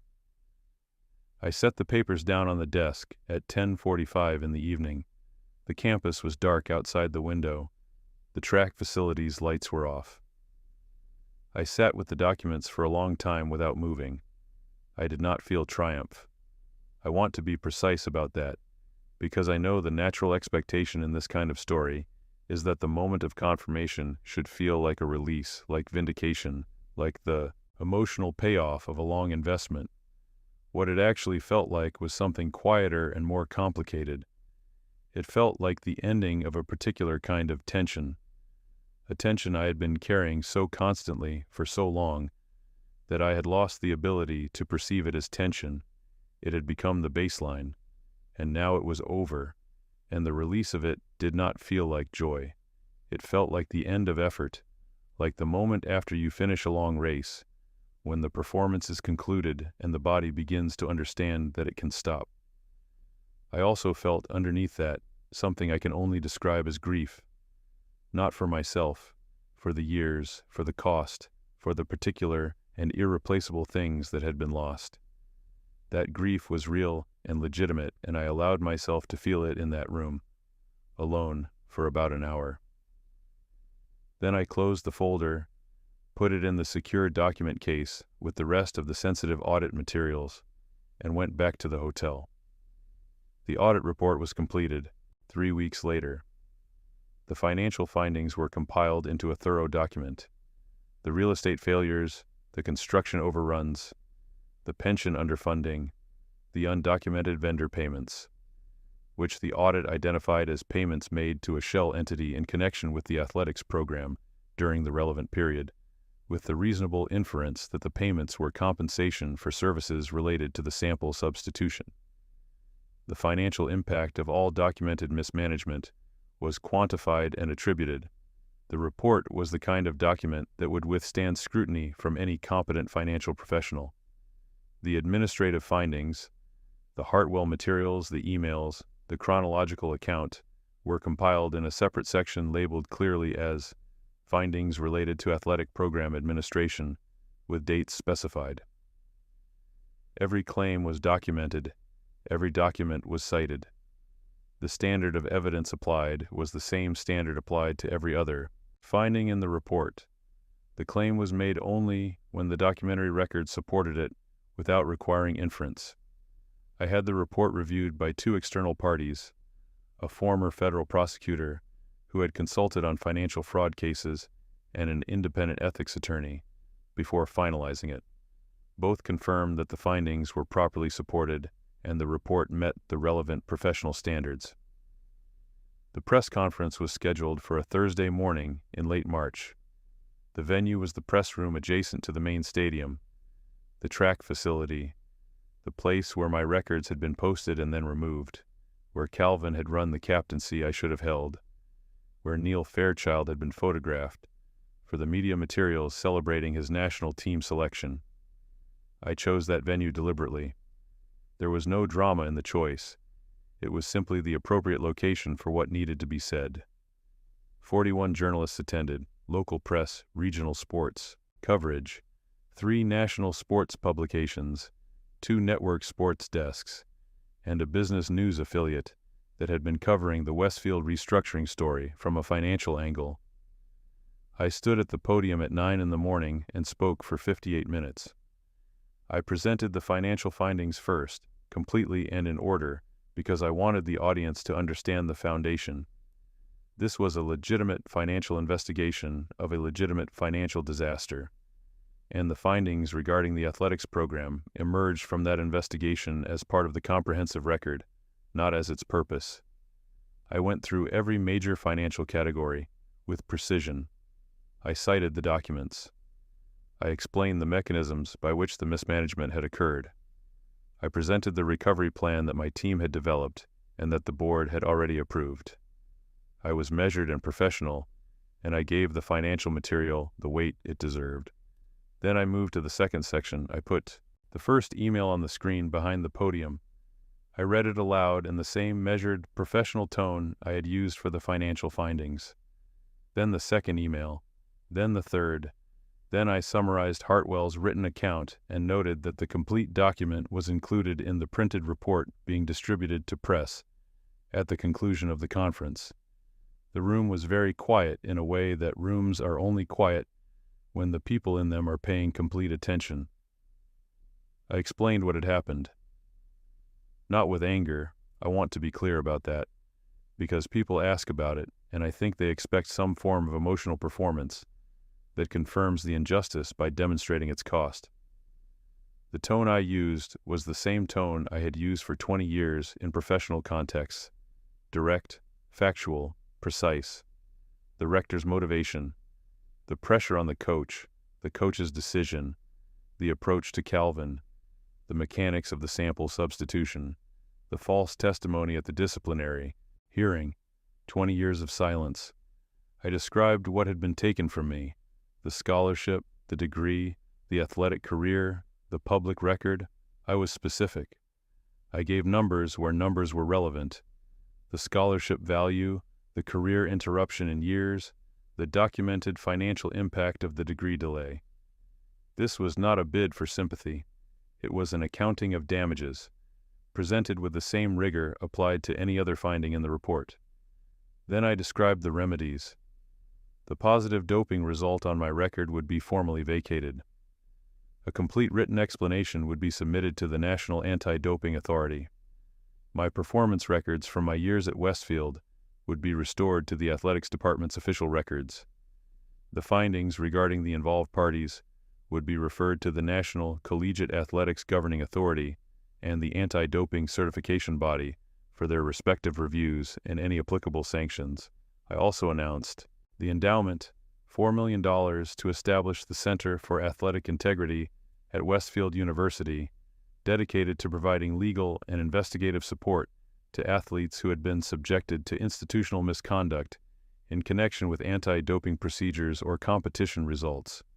Independent board, clear criteria, no institutional affiliation that could compromise its function. The center would be named for its function, not for me. The questions from the press lasted 37 minutes.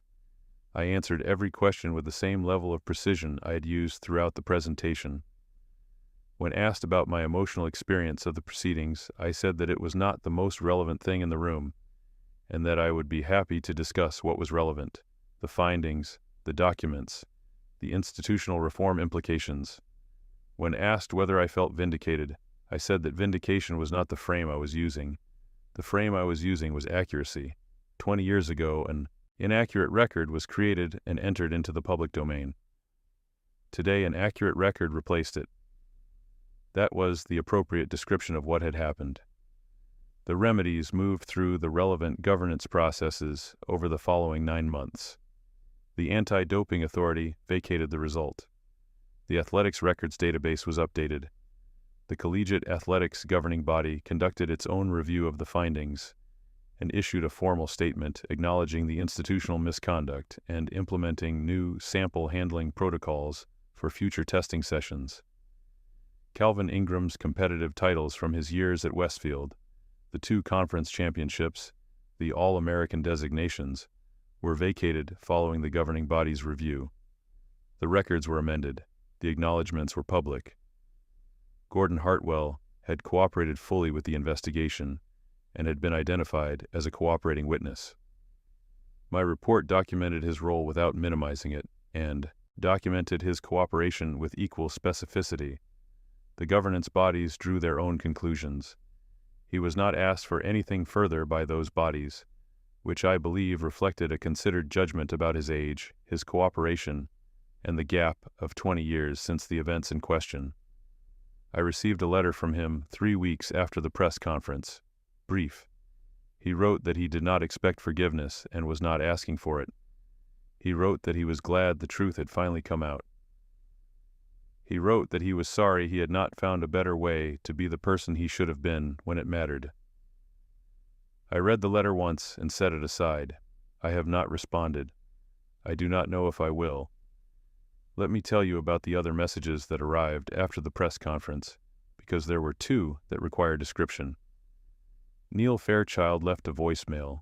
His voice was careful, formal, with something underneath the formality that sounded like genuine distress, the particular quality of distress that comes not from guilt about one's own actions, but from discovering that one's circumstances were different from what one believed them to be. He said he had not known the full scope of what his father had arranged. He said he had understood that his father wanted him to have a more prominent position in the program, but had not known how that prominence was being created. He said he had been reviewing the years since Westfield from the perspective this new information provided, and that the review had not been comfortable. He said he understood if I chose not to respond. I listened to the voicemail twice. Then I directed one of my team members to reach out to him regarding the center's work, not as an act of personal reconciliation, but because his experience represented a particular kind of institutional contamination. Having your name attached to something fraudulent without your full knowledge or consent. The center's mandate included that kind of case, and his participation in some capacity, if he chose it, might be genuinely useful. Calvin Ingram called. His message was longer than Neil's, almost 4 minutes. He spoke about regret. He spoke about the years since Westfield and the specific quality of carrying the knowledge of what he had done through all of them. He described the stories he had told himself over time to manage the knowledge, and the point at which those stories had stopped working. He mentioned his son, a 10-year-old who was beginning to compete in track, and the particular dread he felt thinking about what his son might one day learn about what his father had done. He asked if we could meet. I played that message 3 times. Then I looked out the window of my office for a long time. I'm going to tell you what I decided, because it is the most difficult part of this story to explain, and the part I have been asked about most often. I did not meet with Calvin Ingram. I sent a brief formal note through my attorney acknowledging receipt of his message and noting that the Center for Athletic Integrity existed if he wished to contribute to its work. The note contained nothing more than that. No explanation of the decision, no indication of what a future relationship might look like. The note was final. I want to explain this carefully, because people who hear the story tend to read the refusal as either bitterness or moral superiority, and it is neither. The act Calvin committed was not a minor betrayal. It was not a competitive act or an impulsive one, or a failure of loyalty under pressure. It was a deliberate, premeditated, technically specific piece of sabotage, executed against someone who had trusted him completely and who had explicitly shared with him the stakes involved. The scholarship, the degree, the family's sacrifice. He participated in the destruction of my career, my academic standing, and my public reputation, in exchange for titles and career opportunities that he then accepted and used and built a public identity around for the following decade. He gave interviews about clean sport. He coached young athletes about integrity. He received awards. I carry no ongoing anger toward Calvin Ingram. That is not false modesty or strategic presentation. It is a genuine description of my interior state. The anger burned through a long time ago, in the warehouse and the late-night study sessions, and the accumulation of years between what was done and what I eventually built. What replaced it was something closer to a clear-eyed account of what happened and what it cost, and what each person's role in it was. but a clear-eyed account does not produce the conclusion that a meeting would be useful. Calvin wanted to meet so that he could say the things he needed to say to someone who had the specific standing to receive them, and potentially, through receiving them, to reduce their weight for him. I am not required to be that person. I did not ask to be that person. My function in his psychological narrative is not a role I accepted or am obligated to perform. What I can do, and did, was fund a center that might help people in situations like the one he helped create. That is the appropriate channel for whatever constructive energy either of us has available. The personal meeting serves one purpose: the relief of Calvin Ingram's guilt. That is not my responsibility to facilitate. Put in the comments what you would have done. Not at the warehouse, not during the hearing, not during the rebuilding. Here, at the end, when someone who helped destroy your career asks you to meet and you have the power to decide. Because I've talked to people who think I should have met with him, and people who think I was too generous even in providing the center's contact information, and I am not certain that either group is wrong. What I know is what I decided and why, and I can live with both. My father visited me in Chicago the following summer. He was 82 that year, slower in his movements, quieter in a way that had more to do with conservation of energy than with personality. We went for a walk along the lakefront path on a Saturday morning, the two of us, in a comfortable silence that had characterized most of our better conversations. At some point, about a mile along the path, he stopped and looked at the water for a moment. Then he looked at me. I always knew, he said. I did not need to ask what he meant. I never doubted it for a single day, he said. I just wanted you to know I knew. The whole time. I nodded. I did not trust my voice for a moment, so I said nothing. We stood at the water for a while. Then we kept walking. That moment, that specific, quiet, lakefront moment, is the one I return to more often than any other in this story. Not the press conference, not the moment of reading the documents, not the vote of the disciplinary committee.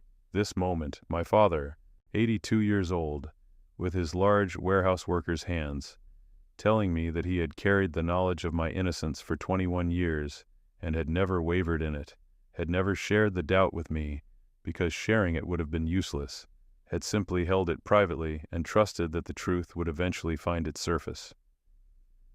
That is a particular kind of love. It does not ask anything of the person it is directed at. It does not require confirmation or reciprocity or acknowledgement. It just persists. I thought about what that kind of patience costs, and I thought about the fact that I had become, over 20 years, a version of that patience.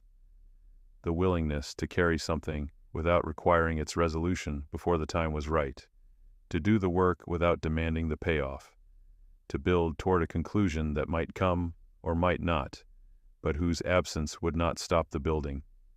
My father had taught me that before I had any language for it. I did not learn it from athletics or from business.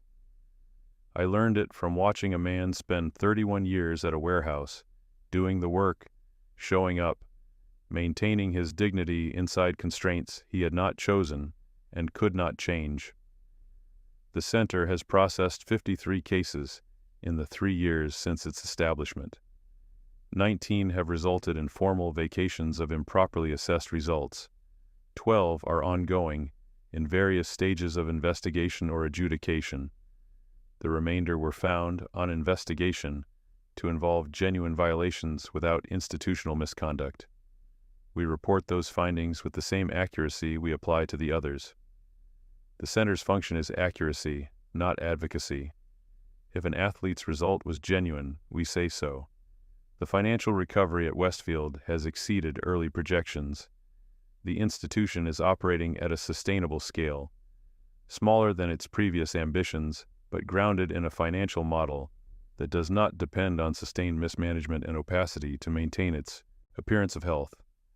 The new administration, entirely new from the rector's office down, has implemented the governance structures I required as a condition of the investment. The board composition has changed.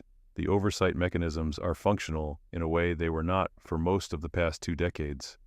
I am 43 years old now.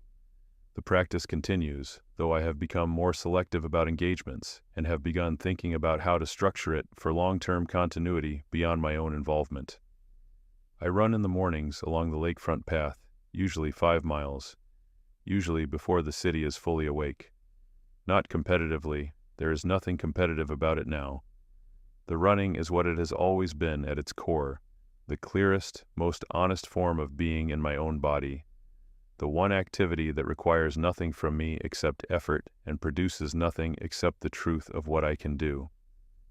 I want to be honest about what I am now, because I think this honesty is the most important part of the story and the most likely to be left out in the version that gets simplified. I am functional. I am professionally capable at a level I am genuinely proud of. I built something real from what was given to me after the scholarship was gone. And that building was not luck and was not inherited and was not the product of anything other than the specific combination of the discipline I had developed from running and the analytical skills I had developed from observing how institutions behave, applied consistently over a long time. The record is corrected. The truth is in the public domain. The center exists. But I am not whole. I want to say that as clearly as I have said anything in this account. The version of myself that arrived at Westfield at 18, the one who ran around the lake at dawn and believed that the track was the most honest thing in the world, and who extended that belief, without examination, to the people who shared the track with him. That person does not exist anymore. He was taken apart on a Wednesday morning in spring light, and what was built afterward was built on a different foundation. The foundation of what I built is not trust, it is evidence. I assess people in proportion to the evidence available regarding their reliability. I maintain conclusions loosely until they are confirmed by sustained observation. I hold a distance from even the people I am closest to that is not unfriendly, but is permanent. A gap between what I allow myself to feel and what the available evidence warrants. I've been told that this makes me difficult to be close to. I believe that is accurate. I do not have a response to it that does not sound like an excuse. There is a profile of me in a business publication from 3 years ago that describes my analytical detachment as a defining professional strength, and the profile is not wrong. But what the profile does not say is that the detachment is not a professional choice.